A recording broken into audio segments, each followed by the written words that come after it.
My coach filmed my collapse during practice for his training program. I lost my scholarship. He's losing everything. I woke up in the ICU 3 days after collapsing at soccer practice to find out my full-ride scholarship to Stanford was gone, and my coach had already posted the footage of my cardiac arrest online.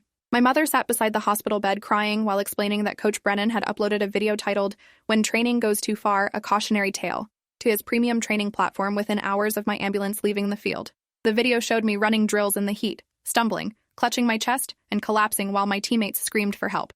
He'd kept filming while I seized on the ground, my body convulsing as my heart stopped.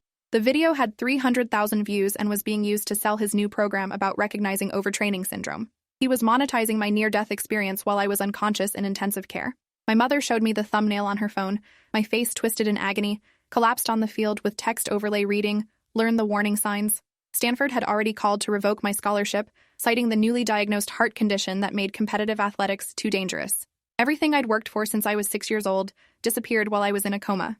Coach Brennan ran the most elite youth soccer training program in Northern California, charging parents $5,000 per season for access to his methods and college recruitment connections. He'd built his reputation on getting players into Division I programs, boasting a 92% college placement rate and 7 current professional athletes who'd trained under him. His social media showed a carefully curated image of the dedicated mentor who pushed athletes to their absolute limits and transformed them into champions. He had 200,000 followers across platforms and a training app that cost $30 monthly for access to his workout plans and nutrition guides.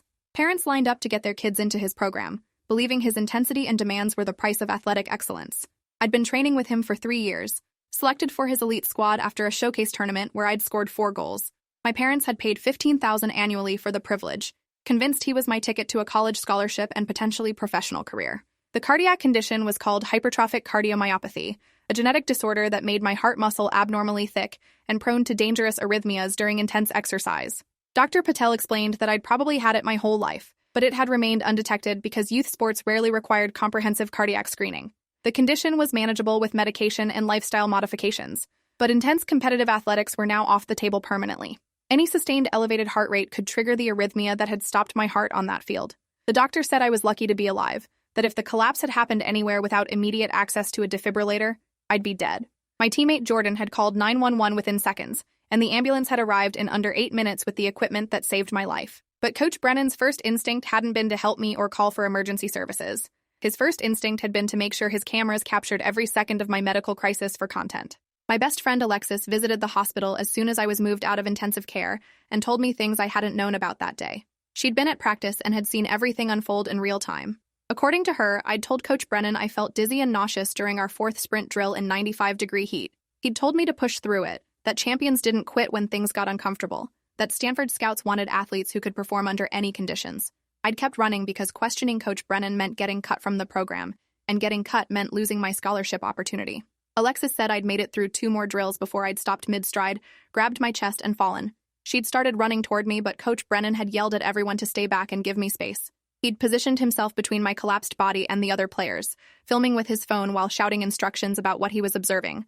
Alexis had ignored him and called 911 anyway, but he'd wasted at least 90 seconds prioritizing footage over my life. The video on Coach Brennan's platform was worse than I'd imagined when I finally watched it from my hospital bed. He'd edited the footage with slow-motion replays of my collapse, adding voiceover commentary about warning signs of overtraining and cardiac distress. He discussed my elevated heart rate and flushed face in the minutes before I fell, pointing out symptoms he claimed to have noticed but hadn't acted on. The video presented him as the observant coach who'd been monitoring my condition and gathering educational footage, completely omitting the part where I'd told him I felt sick and he'd ordered me to keep running.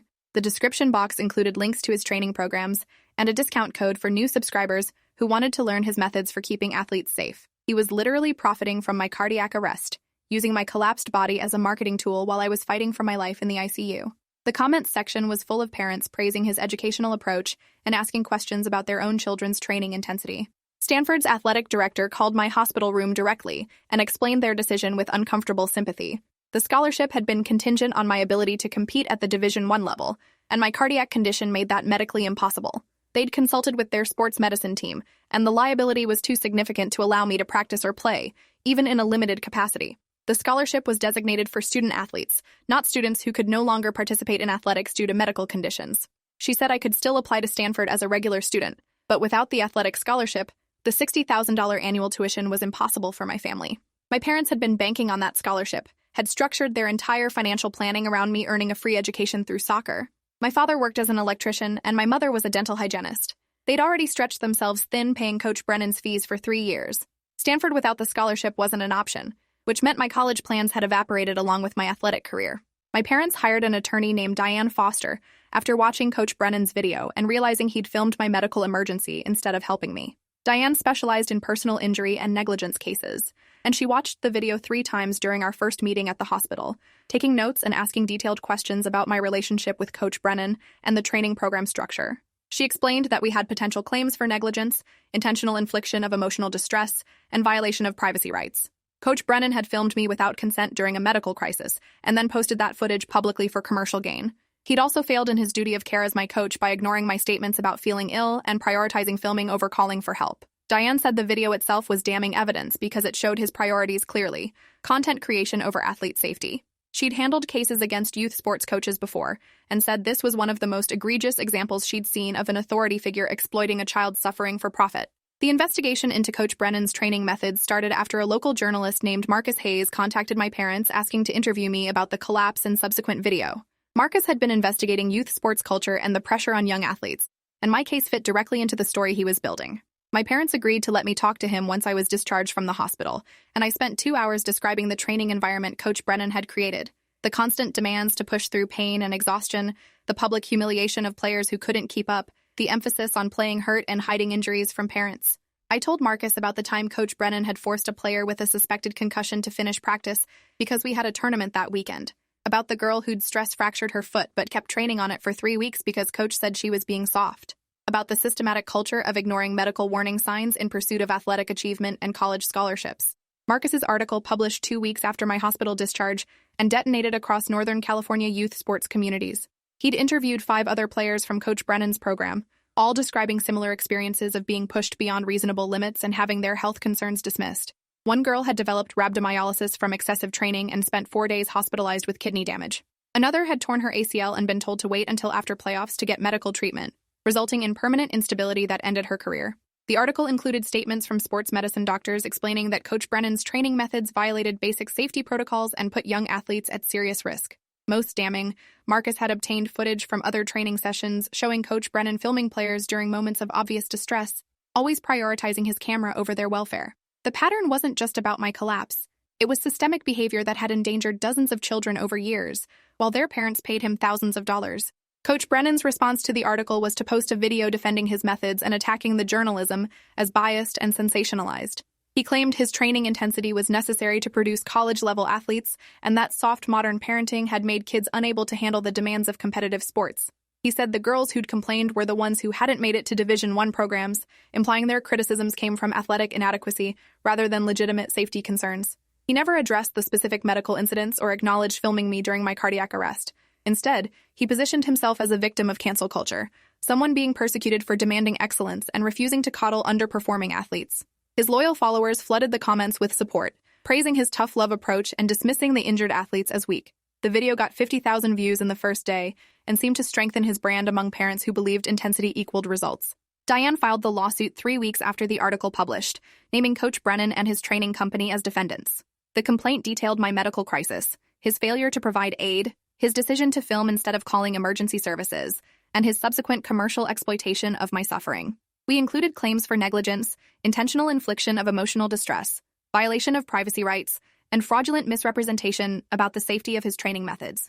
Diane had assembled medical records showing the severity of my cardiac condition and expert testimony from sports medicine doctors about the standard of care Coach Brennan had violated. She'd also retained a cardiologist who reviewed the video footage and determined that I'd displayed obvious signs of cardiac distress for at least 5 minutes before collapsing, symptoms that any properly trained coach should have recognized and responded to immediately. The lawsuit requested compensation for my medical expenses, my lost scholarship value, my pain and suffering, and punitive damages for Coach Brennan's willful and malicious conduct. The legal process revealed aspects of Coach Brennan's business that made the case significantly worse for him. During discovery, Diane obtained his financial records and found that he'd earned over $300,000 in the month after posting my collapse video, a massive spike from his normal monthly revenue. The video had driven subscriptions to his premium platform and sales of his training programs, with new customers specifically citing the collapse footage as proof of his expertise in recognizing athletic limits. He'd literally built a marketing campaign around my near-death experience, using my suffering as proof of his credibility. Even more disturbing, Diane discovered he'd filmed and retained footage of other athletes during vulnerable moments, crying during punishment drills, vomiting from exhaustion, limping with obvious injuries. He maintained an extensive library of content showing children in distress, filed and tagged for potential future use in his programs. The man had systematically documented athlete suffering for years, treating our pain as raw material for his content machine. The deposition was my first time seeing Coach Brennan since before my collapse, and he looked exactly the same: confident, fit, completely unrepentant. He sat across the conference table in expensive athletic gear, answering Diane's questions with practiced smoothness. When she asked why he'd filmed me instead of calling 911, he said he'd been documenting the training session as usual and hadn't immediately recognized the severity of my condition. When she pressed him about my statements that I felt dizzy and sick, he claimed he didn't recall me saying anything specific, that athletes frequently complained during hard workouts. When she asked about the commercial exploitation of my collapse footage, he said he'd created educational content that helped other coaches recognize warning signs, framing his actions as a public service rather than profit-driven exploitation. His attorney objected to most of Diane's harder questions, but Coach Brennan's demeanor throughout revealed his fundamental contempt for the process. He believed he'd done nothing wrong, that my collapse was an unforeseeable medical event rather than the predictable result of his negligent training methods. My mother found the online support group by accident while researching cardiac conditions, and it led us to discoveries that transformed the case. The group was for parents of youth athletes who'd experienced sudden cardiac events, and she joined looking for information about my recovery and prognosis. Instead, she found 3 other families whose children had trained under Coach Brennan and experienced serious medical crises. One boy had gone into cardiac arrest during a training session 2 years before mine and survived only because his father was a paramedic and performed immediate CPR. A girl had collapsed with heat stroke and been hospitalized for a week with organ damage. Another athlete had developed an eating disorder after Coach Brennan had publicly weighed all players and criticized those he deemed overweight, leading to her hospitalization for anorexia. These families had never connected their experiences to a pattern of negligence because Coach Brennan had isolated them, making each incident seem like an individual tragedy rather than part of systematic recklessness. Diane immediately contacted these families, and 3 of them agreed to join our lawsuit as additional plaintiffs. Their cases strengthened ours enormously because they established a pattern of behavior spanning years. Coach Brennan couldn't claim my collapse was an isolated incident or unforeseeable accident when he'd already had multiple athletes experience life-threatening medical emergencies under his supervision. The pattern showed willful disregard for athlete safety, prioritization of training intensity over medical prudence, and systematic failure to implement basic safety protocols. The boy who'd gone into cardiac arrest had also been told to push through dizziness before collapsing. The girl with heat stroke had requested water breaks and been denied. Every case showed the same dynamic: athletes reporting distress, Coach Brennan dismissing concerns, and medical crises resulting from his refusal to adjust training to individual needs and conditions. The local news picked up the story once the amended lawsuit was filed with multiple plaintiffs, and the coverage finally penetrated Coach Brennan's loyal follower base. Parents who defended him started asking questions about their own children's experiences in his program. A Facebook group formed for current and former athletes to share stories, and it filled with accounts of emotional abuse, physical overtraining, and medical neglect. Players described being forced to train through injuries, being publicly humiliated for showing weakness, being denied water during hot weather conditioning, being weighed and shamed about their bodies. The group accumulated over 200 members within a week, and their collective stories painted a portrait of systematic abuse disguised as elite training. These weren't isolated incidents or personality conflicts. This was a business model built on exploiting children's athletic dreams and their parents' ambitions, pushing young bodies past safe limits and documenting their suffering for content.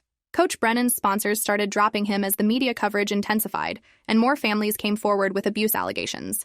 He'd had partnership deals with an athletic apparel company, a sports nutrition brand, and a training equipment manufacturer, all of whom publicly terminated their relationships and removed his promotional content. The apparel company issued a statement condemning his methods and announcing donations to youth sports safety organizations. The nutrition brand apologized for their association and promised to implement better vetting processes for sponsored athletes and coaches.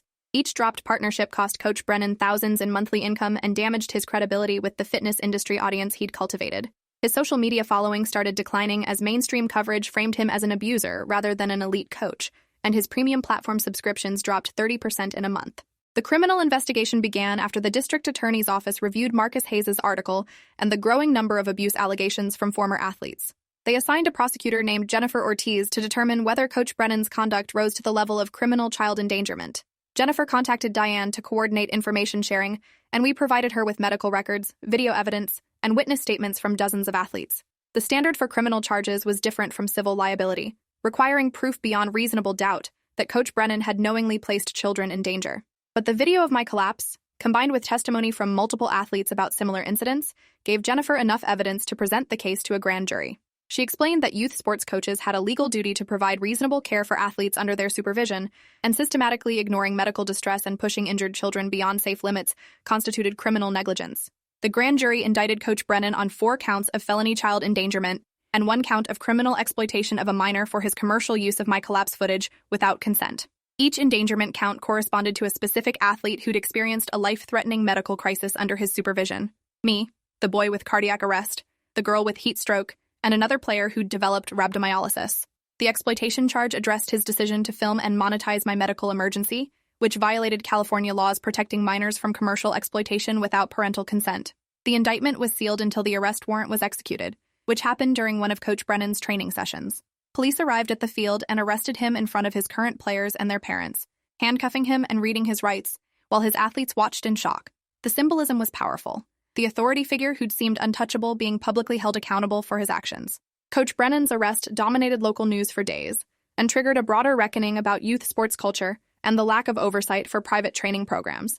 Journalists investigated and found that California had minimal licensing requirements for youth sports coaches, no mandatory safety training, and no systematic reporting of athlete injuries. Parents could pay thousands of dollars to programs run by people with no formal coaching education, no CPR certification, and no background checks.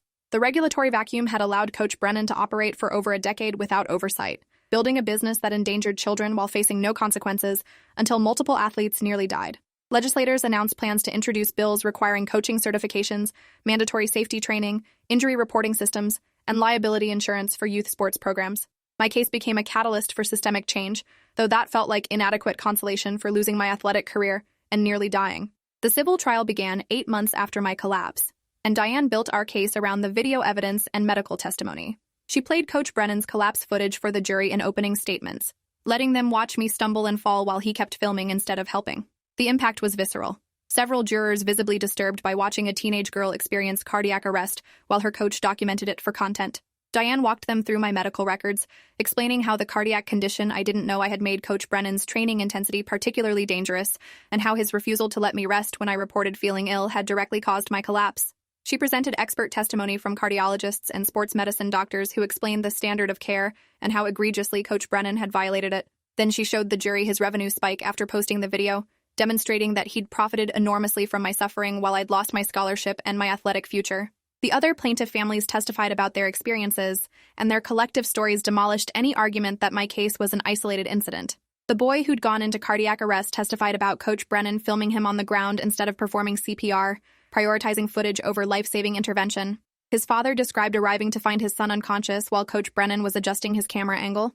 The girl with heat stroke testified about begging for water during a conditioning session in 100-degree heat and being told that tough athletes didn't need breaks. Her mother described getting a call from the hospital and being told her daughter's organs were failing.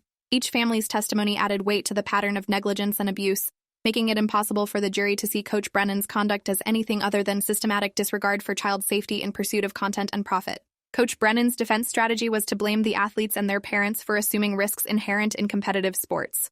His attorney argued that everyone knew high-level athletics involved intensity and discomfort, that pushing limits was necessary for excellence, that my cardiac condition was a pre-existing medical issue rather than something he'd caused. He tried to portray Coach Brennan as a dedicated mentor whose only crime was demanding excellence, whose athletes had chosen to participate in his rigorous program. But the strategy collapsed during cross-examination when Diane forced Coach Brennan to watch his own video of my collapse and explain why he'd kept filming instead of calling 911. His answer was incoherent and defensive, claiming he'd been documenting the situation while others handled the emergency response. Diane then showed footage proving no one else had called 911 until my teammate Jordan had done it against his orders. The jury watched Coach Brennan lie in real time, his credibility disintegrating.